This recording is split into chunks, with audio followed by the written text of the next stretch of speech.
நீங்கள் சொல்கிறீங்களா இன்னைக்கான கொஸ்டின் என்னென்னா ஆக்சுவலி பார்த்தீங்கன்னா ஸ்கூலில் காலேஜில் வந்து சாரோ மேம் வந்து போர்டில் வந்து எழுதிட்டு இருப்பாங்க.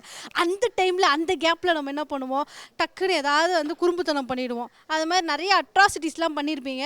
நான்லாம் பார்த்தீங்கன்னா அந்த டைம் திரும்பும் போதே நாங்கள் லபக்குன்னு வாயில் சாப்பிட்ருவோம். ஸோ அந்த மாதிரி நீங்கள் என்ன பண்ணுறீங்க தான் கேட்க போகிறோம். டூட்ஸ்லாம் வந்து யோசிச்சுக்கிட்டு இருக்காங்கன்னு நினைக்கிறேன். கிளாஸ் எடுக்கும் போது நோட்டு மட்டும் தான் மேலே இருக்கும், கீழே கையும் வாயும் அசை போட்டுக்கிட்டே இருக்கும், மாற்றி மாற்றி சாப்பிட்டுக்கிட்டே. ஏங்க நீங்கள் சாப்பிட்ற வரைக்கும் சாருன்னா சும்மா பார்த்துட்டு இருப்பாரு.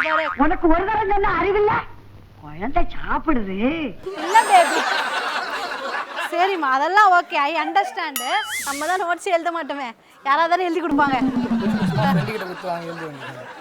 சரி, இதுதான் உங்களோட ஃபன்னேவா? ஃபன்னே இவ்வளோ சீரியஸாக சொல்கிறீங்க? நல்லா சிரிச்சுட்டே சொல்லுங்க. எப்படி பண்ண தெரியுமா, தூங்கிட்டு இருக்கோம்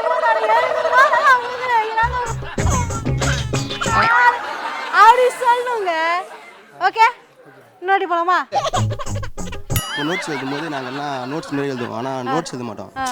ஃபிலிம்ஸ் போட்டு பார்ப்போம். இதை விடலாம் நான் பெருசாக பண்ணிக்க, இதெல்லாம் எனக்கு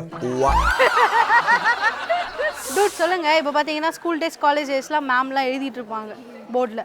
அந்த டைமில் என்ன மாதிரிலாம் ஃபன் பண்ணியிருக்கீங்க, குறும்புத்தனம் பண்ணியிருக்கீங்க? The roots of the business mission impossible. ஓ, அது படம் பேர்ல இவங்களுக்கு புரிஞ்சிருக்குமா? எங்கடா ஒரு பையனையும் காணோம். கிளாஸ்ன்றது வந்து காலேஜ் ஸ்கூல்ன்றது வந்து எங்களுக்கு கோயில் மாதிரி. நீ எல்லாம் இந்த பீரை ஸ்கூலுக்கு போகும்போது வாட்டர் பேக்கில் ஊற்றி போய் குடிச்சாண்டா. அப்புறம் மேமு சாருங்கெல்லாம் நாங்கள் எதுவும் பண்ண மாட்டோம். அவங்க வந்து தெய்வம் மாதிரி எங்களுக்கு. அதனால நாங்கள் நல்ல மரியாதை கொடுப்போம், எங்களுக்கு தெரியும். சார், என் கூடவே இன்னொரு ஸ்டூடெண்ட்டும் டவுட் கேட்கணும். ஒருத்தரா கேளுங்கப்பா. சார், நீங்க வெறும் தாசா இல்ல லார்ட் லபக் தாசா? இவர்தான் வந்து outstanding student of the year. Dude சொல்லுங்க, நீங்க என்ன மாதிரிலாம் வந்து கிளாஸ்ல குறும்புத்தனம் பண்றது? கேம்ஸ் விளையாடுவோம். கேம்ஸ் என்ன மாதிரி கேம்ஸ் விளையாடுவீங்க? எடுத்து வேகமா தேய்க்கணும்னே. அப்புறம் என்னடா செய்யணும் சொல்லு. தேய்ச்சதுக்கு அப்புறம் பக்கத்துல யார் இருந்தாலும் அவங்க தொடையில இப்படி வைக்கணும். என்னண்ணே ஸ்மோக்லாம் வருது? நல்லா பண்ண மாட்டோம், எந்த வீட்டுக்கு போயிடும்.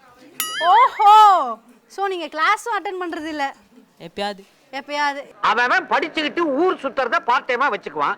நீ படிக்கிறதே பார்ட் டைமா வச்சிருக்கிறியா? ஸோ கடைசி வரைக்கும் நான் வந்து காலேஜுக்கு படிக்க வரேன் அப்படின்ற ஒரு நத்திங் உனக்கும் இல்லையாமா?